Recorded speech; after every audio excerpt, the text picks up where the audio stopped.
O ministro Nunes Marques se irritou com a petição juntada pelo advogado Celso Yutaka Hashimoto e determinou a exclusão da petição dos autos do processo. Trata-se do tema 1209 do recurso ordinário 1368225, que versa sobre a aposentadoria dos vigilantes. Vejam só. No dia 4 do 11, ocorreu a protocolização de uma petição no processo, que é a petição 144494, e essa petição foi indeferida pelo ministro Nunes Marques. Esse pedido foi indeferido. Mas ele não se deu por contente apenas em deferir e determinou a exclusão da petição dos autos, como vocês podem ver aqui, ó. Certidão de exclusão de petição eletrônica. Vejam só, aqui está o andamento do processo, houve essa exclusão no dia 18 do 11, mas olhando aqui o andamento também dos documentos juntados, porque aqui todos os documentos que foram juntados no processo, eles ficam aqui. E quando você clica no item desse aqui, como vocês podem ver, tá em azul, quando você clica com a mãozinha aqui, abre a petição. Todas as petições que estão nesse processo, desde a primeira petição, nas varas federais, no juizado especial, depois nos tribunais inferiores, no TJ, aliás, no STJ, e agora do STF, estão todas aqui. Se você procurar, estão todas aqui. Você clica, você abre a petição e vê o teor da petição. E essa petição que foi juntada pelo Dr. Celso Yutaka Hashimoto é justamente essa aqui. Como vocês podem ver, ela está em negrito. Ou seja, você põe aqui, ó, não aparece mais a mãozinha para você abrir a petição. Diferente das outras. Põe aqui, ela está viva. Essa aqui está morta. Você não consegue ver mais a petição.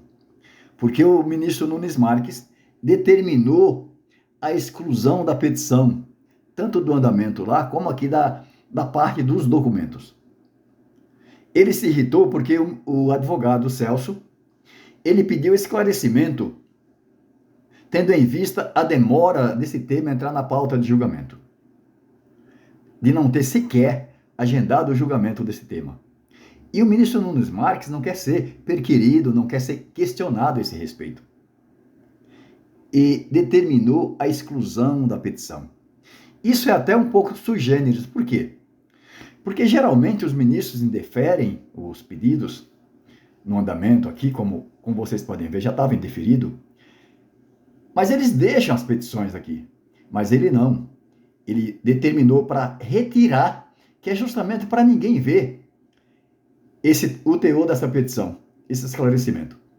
Mas o que ocorre aqui? Por que ele determinou?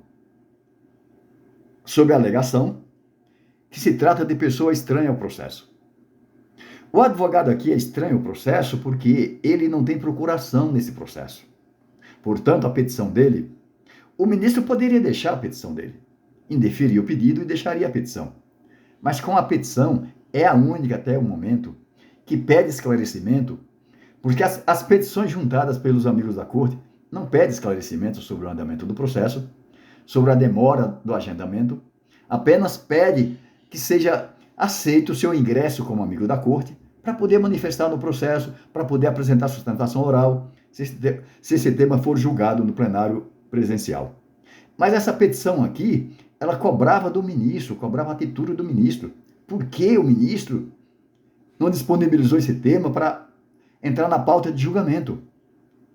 Ou esclarecesse por que não foi para a pauta de julgamento. Se é culpa dele, ou se é culpa do presidente. Porque, como vocês sabem, o ministro relator, ele deve disponibilizar o tema para o ministro presidente agendar o julgamento.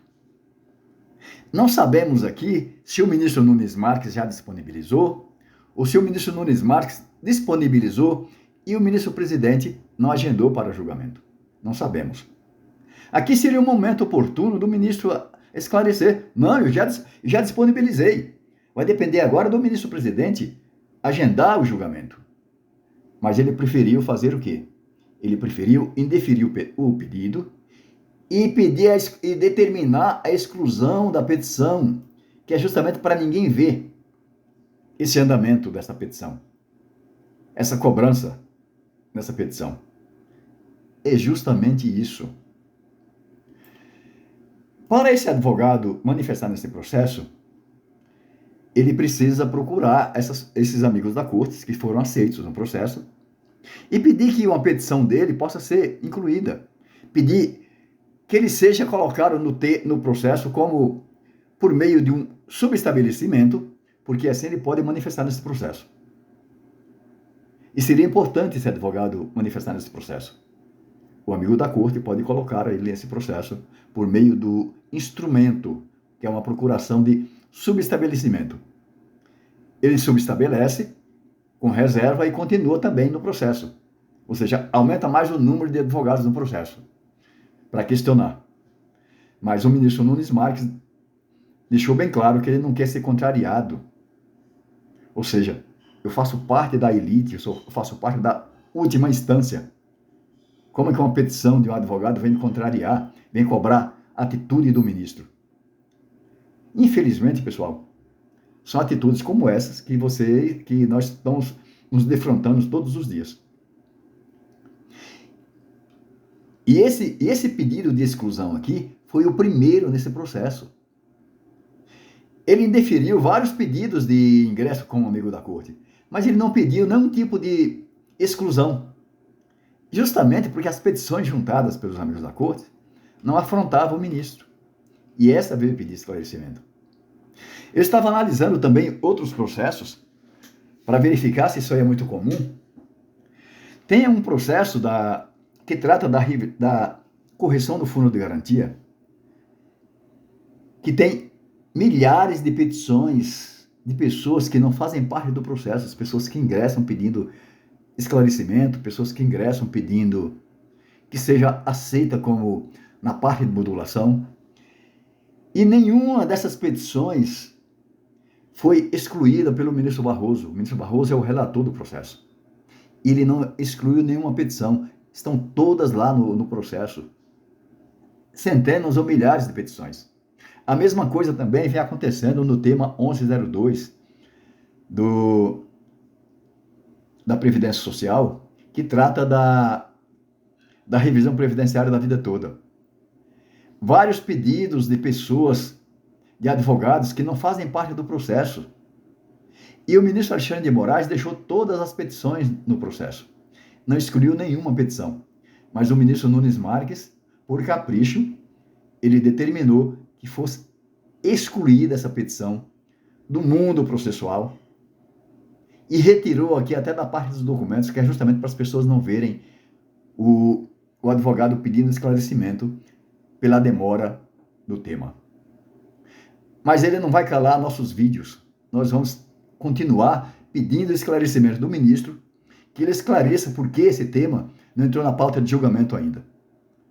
Um tema que foi protocolizado no STF no dia 14/2 de 2022, ou seja, já vai para 3 anos que esse tema foi protocolizado no STF, e até a presente data esse tema continua parado. Isso é um absurdo. É o que eu tenho para falar para vocês.